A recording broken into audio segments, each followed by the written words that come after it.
Humans of the cardboard, welcome back to Just Nuts, guys. Today we've got a new deck profile for you. This time we're looking at Dogmatika, Invoked, Sinful Spoils. Is a really cool deck. This is not something that's been super popular. I've seen it pop up a little bit in the OCG since they got the Sinful Spoil cards, but pretty much non-existent in the TCG right now. But it's a pretty cool deck, and I think it really does give the Invoked-Dogmatika deck just an extra layer that's actually quite nice. So I'm going to show you my profile. I played this at locals last night. I actually went 3-2 and got 5th place.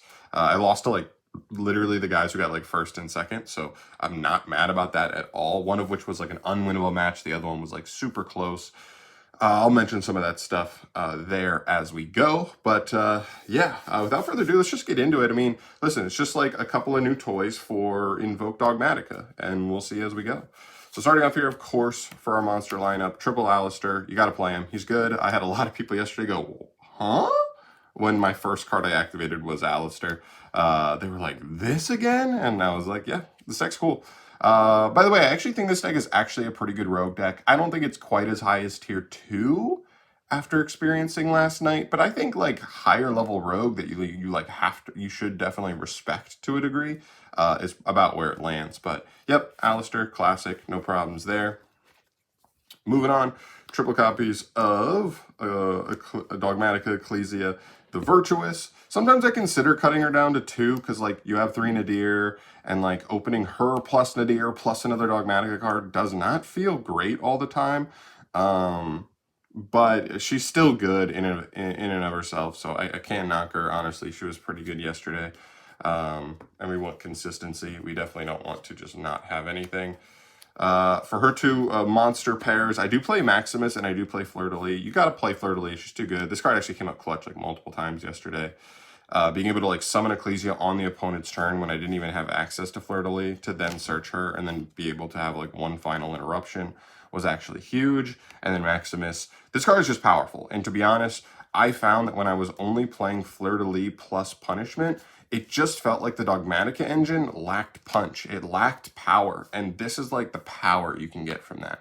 Being able to like going second send Untis and Ma Long, or you know, one plus an engine send to help break a board, because this card this card is just a solid extender. Like if you're just trying to play and you just get any extra deck monster engraved, then this card is pretty good at just extending into a board and helping you finish breaking it or set up an eruption if you were able to break it. It's nice. I like it. The worry about it, of course, is that it is a little bit of a brick. There's two worries about this card. It's a little bit of a brick because if you do not draw it with the Invoked engine, with the Invoked engine or Nadir Servant, it's kind of dead because you're not putting extra cards in grave at that point. But still, it's there. I mean, technically you could normal a hand trap and get Al Mirage engraved, so it's not the end of the world, but still, this card was actually pretty good yesterday. The only other worry with it is extra deck space that you could like potentially just run at, not have enough good send targets to make this card worth it. But I think the lineup I'm on right now has been good enough to at least warrant playing it here at 1. So there's that. Moving on, 2 copies of Dia Bellstar, the Black Witch. This card's really good. This card was good yesterday. I will say I misplayed a little bit with this. Couple of like little miscues on the engine. We'll talk about that when we get to where it matters. But this card's good. It's a big body. It gets you a good resource rotation, and that's kind of the idea of this deck. I guess I should kind of like explain why I think this deck is so interesting. So this deck's 1-card combo ceiling is not that high, right? If it's Alistair, it's just a Macabre. If it's like Nadir or Ecclesia, you're plussing a little bit, but you're only setting up like 2 interruptions, really. And if it's Diabellstar, you're getting like 1 interruption. So like the ceiling on resolving any 1-card combo in this deck is not amazing. But the cool thing about this deck is that where other decks like 2-card combos like sure marginally help their combo, and like maybe it's more so a thing of help them play through interruption, which of course this deck's 2- and 3-card combos do. The bigger thing is that these engines just stack so cleanly. It's like bang, bang, bang. You can resolve every engine if you open all 3. And they all work like inside themselves. So if they negate the Alistair engine, your Invoked engine, and you resolve the Dogmatika, then cool, you're just playing with Dogmatika, or you're just playing with Diabellstar. You do not need all three to work in conjunction. It's not a combo deck where you go combo or you don't. It's like, oh, you stopped one of my three potential combos, and now I'm going to do one or two more. So that's what I like about the deck. It's very mid-rangey, very, very mid-rangey, which I like there. So hopefully that makes sense. Okay, moving into the defensive cards. I really like Fenrir here. I think Fenrir has really good synergy with this deck. Plus, because we're in such a diverse format, I wanted to play some like really generically applicable defensive cards. So Fenrir definitely fit the bill there. Has really good synergy, right? The extra Fenrir search, no, you're not making like clear use of it, but it's a pitch off of Makaba, so that way you get to guarantee keep yourself an Alistair in hand, because sometimes you have, like a lot of times in Invoked in the past, you would have to pitch Alistair to negate with Makaba, but if you end up with a free Fenrir, then you actually get to keep your Alistair in hand and guarantee it as follow-up next turn, which is really nice, or it's a free send for Diabellstar, which is also really nice. So I like it. Just that generic plus really works well in this deck, and of course, it's just a really good generic card, first or second, so I think it fits really nicely in the deck there. All right, hand traps, triple ash. Again, like I said, I wanted really generic options because the format feels really diverse. So triple ash, of course. And then these are like the slightly less generic options. 2 Droll, 2 DD Crow. I will say this right now. I think we probably should be on Bestials instead of DD Crow. I mean, I guess it's kind of weird because like you don't want Alistair to get banished off of a Bestial, and like Diabellstar doesn't end up engraved until like later, but like you can facilitate Bestials, and I just think they're more powerful. Overall, I felt like this card was like relatively underwhelming when I drew it, or dead, straight up dead, depending on the matchup. So I actually loved Droll. I actually might bump Droll to 3. People were surprised yesterday when I was playing it. They were like, this is a Droll format? You have Droll in the main? And I think literally all 3 times I drew it, it was like actually quite strong and almost made like all 3 decks pass turn 1. So more interested in Droll, interested in swapping Crow for Bestials, so keep an eye on that and consider that. Because like Bestials are kind of like Fenrir in that like, yes, they're like generic hand trap type cards, but they're also board presence, and they plus, right? If you see Magnamund, it's just a straight up plussing card, which helps a lot. And they're extenders, which also helps us take advantage of stuff like SP Little Knight a little more efficiently. So there's some really nice options that those cards give you. Okay, that's it for the monsters. Into the spells, of course, triple meltdown, and we'll throw terraforming in there too. It is what it is. Sometimes I really hate drawing multiple of these, which definitely came up. I'm almost going to consider cutting Meltdown to 2, or maybe Alistair. Maybe you cut Alistair to 2. Or maybe Meltdown so we don't play into Droll as hard. But like sometimes I felt like I would just straight up draw like 3 copies of these because you play 7, which is fair enough. But I'd rather be drawing Invocation as a second card instead of more Alistairs, essentially. So I'll consider it. Maybe it's like a ratio problem where like percentage-wise, I'm kind of upping by going over 6. I'm like increasing my percentage of seeing 2, but we'll keep an eye on it. From there, double Invocation, of course. You got to play it for Invoke. There's nothing crazy there. Triple Nadir Servant. Again, this is super standard for the Dogmatika package. Triple Wanted, Seeker of the Sinful Spoils, and 1 copy of Sinful Spoils of Doom Richella. These are cool. This card is phenomenal, right? It's kind of like an engage type card. It's a searcher that then also gets you a draw. Now in this deck, it's a little bit less potent because we're not playing the extending, like summon a level 1 fire card from deck. We're not playing that card. So in this deck, you're not drawing that turn. You usually have to draw on the next turn. But I mean, the amount of cards I drew at locals yesterday with this was phenomenal.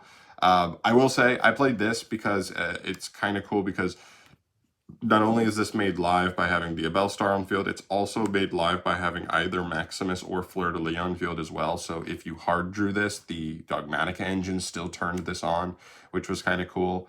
But I will say this card in and of itself, very, very underwhelming. It felt like so many decks I was playing against today were able to play around it kind of easily.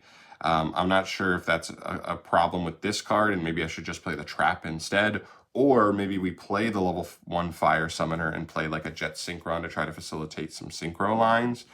I need to think more on it. But I played this. It felt mediocre. I will say that. I'm just not sure if the other ones would have actually felt better or not. I honestly don't know. But at least if you play the fire thing, you have the benefit of like drawing turn 1, which is really nice, and getting that follow-up. But we'll see. So there's that.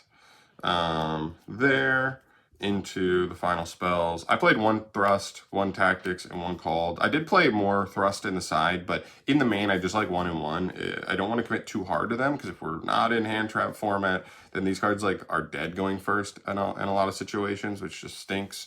So I didn't want to go too hard on them, but I'll say they were good. They were both good today or yesterday. So that was really nice. And then called. Droll's annoying for this deck. Maybe called could actually just be in the side for when I'm going first, and I'm scared my opponent's going to side in Droll. But to be honest, this card is not... It's not mandatory, but I actually like it. I think it like plays into Unchained, even going second pretty well. So there's definitely some matchups where this card's nice. But it definitely felt just okay today. I think I saw it once, and it saved me from a Veiler, and I was able to just go full combo and win the game through it. So there was that. So we'll take it. But yeah. And lastly, traps, 1 punishment. You got to play it, unfortunately. Kind of got done dirty by this card a couple times where, like, I only opened Dogmatika Engine, end up using punishment to, like, just make sure I interrupt my opponent and don't die. And then for turn, I top decked Alistair. And I was like, oh, great. Good. But I still think you have to play it, because without this card, like, Dogmatika Engine definitely feels like it, like, misses some oomph. So this card definitely provides some oomph to the Dogmatika package. And then 3 Imperm, like 3 Imperm, 3 Ash, 3 Fender. Those are your like super generic options that like are really clean. So I like those. Nothing crazy there. 40 cards clean. 40 cards clean right now. Not perfect, but like I do feel pretty clean with the deck, with the main deck right now. There's only 1 card I was missing for the extra. I have a good replacement right now, but like I'll mention that as we go. Start off with the Invoked package. 2 copies of Makaba. You got to play 2. 1's not enough, I think. Purgatrio, this card came up like once or twice. Goedes, never actually summoned this, but there were some times I was eyeballing it. But I'd still probably play it, because like I think it could come up. There's maybe a world where you could cut it or cut a Makaba. Because like, if your opponent kills Makaba but has him sent to grave, then we can make Goedes as a follow-up guy. Or if they have to bounce him or shuffle him, then you can still make Makaba again. So I almost think to make room, you could cut a Makaba, or just cut the Goedes and say, you know, we'll play double Makaba, and that's fine. Which is kind of interesting. But Caliga came up. I mean, this is Pearly, and he straight up like could not do anything. They like cannot play under this. It's actually crazy. Because they don't just Exceed Summon, they have to like activate effect to Exceed Summon. They just like cannot do anything under this. They're too small to get over it. So that was cool. Yeah, and yeah. So I think there's maybe a spot you could clear here, potentially. There. And then for the Dogmatika sends a bunch of send targets. 1 Titaniclad, 1 Grand Guignol. I don't have it with me, but I wanted to play 1 Luluwa Lilith, but I'm playing Malong instead. This is just a good send target for either punishment or Maximus. It just bounces a face-up card when it's sent to grave. I also side Ultimate Slayer. I never drew it today, but like... actually, I think I drew it once and it was fine. I think it was actually decent. But yeah, that's the idea. I don't know. I drew it and the board was too big. I still couldn't break it. Whatever. So it's like another Intis, but like a little bit different. And it's a Synchro. So when I see Ultimate Slayer versus like Manadium, I can still like hit them. 1 Garura and 1 Bucephalus. So I really wanted to make room for Bucephalus for Ultimate Slayer and Punishment, because Punishment, I only had 25, so that was the highest I could go with Punishment. So I wanted something big enough to hit something that might be 3k, which makes Bucephalus, and then you send Garura to draw a card there. And then these are just self-explanatory. Draw a card, pop a card. If you send Grand Guignol, if your opponent special summons with a monster effect, you can special summon the Luluwa Lilith straight from extra, or a Dogmatika from deck. So it wasn't even dead today. I summoned like Ecclesia on the opponent's turn to search Fleur-de-Lis on the opponent's turn, so that was still totally fine. But Luluwa Lilith is probably a little bit more potent. It gives you a little more value, and I'd probably swap the Montlong, or if I could make another slot elsewhere, I could probably go at it from there, but we'll see. there. And then for some generic cards, Almirage, Secure Gardna, this package was clean. This puts a fire or a light engrave super cleanly for you by normal summoning Alistair, which means you can make either Purgatrio or Makaba. Yeah, no complaints on this. There are some times where I kind of wished that I could play Artemis, the Link 1 that just takes any level 4 lower spellcaster, because Secure Gardna can't be used as link material. So sometimes I wanted to like play into a board by making SP Little Knight, but you can't use this. So like you would have to make Almirage, and then you could use Almirage, but then you wouldn't have a light engrave. So now you can't like make Makaba. You could only make like Purgatrio at that point. So it's a little bit awkward. I kind of wish I could still play that, but then like if you play that, then like it's too much to play both of these on top of that. Feels like it's wasting too much extra deck space. So it's kind of like a concession, honestly. And then obviously finishing up SP Little Knight and Typhon. Typhon did not come up, but I summoned SP Little Knight, I believe, like twice. It was pretty good. It was just solid, like clean up the board type stuff. This deck, I will say SP Little Knight's not the best card for this deck, because you just don't like cleanly get into it all the time, but you know, it's such a good card that just having bodies on the field allows you to like out certain stuff. So I think it was still worth it overall. Typhon just didn't happen to come up. I just didn't have one of those scenarios where I was like, oh man, I'm so close to breaking this board. I'm one card away. If only I had this. But this is one of those cool things with Secure Gardna. If you leave him on the field, you can just like overlay for this. He can't be used as link material, but you could still plop this on him and like bounce a card, which is kind of cool. Just didn't come up. So that is it. That's it for the main and extra there for, we'll call this IDSS, Invoked-Dogmatika-Sinful Spoils. Not playing the shit all stuff because it requires extra deck space and an extra brick in the main. There's some other stuff I definitely looked at as well, but we'll see. I didn't want to play too many engines because I do like that I'm able to play like triple Fenrir, triple Ash, triple Imperm for 9, and then 2 DD Crow, 2 Droll for 13. Then we also have Called, so 13 plus Called, Tactics, and Thrust. So like 16 free slots in this deck to play defensive cards, honestly, were quite nice. And when you already have 17, 18 just one card starter cards, I think that works out pretty nicely. You just really want to draw more than one. When you draw more than one, you feel really good. When you draw just one, just okay. But it usually means you have 4 defensive cards, so you have a turn or two to kind of hold them off and have a chance to draw into some of the other engines. So it works out. But that's it for me today, guys. Thank you so much for watching. As always, let me know your thoughts down below on this deck. Any suggestions, I'm definitely open to them. Like, I like where the deck's at. I think it's a good start, but there's definitely some little tweaks I want to try and make to the deck there. Also, Labyrinth, unwinnable matchup. I played it and I was like, not a single one of my engines actually like makes a legit interruption versus Labyrinth.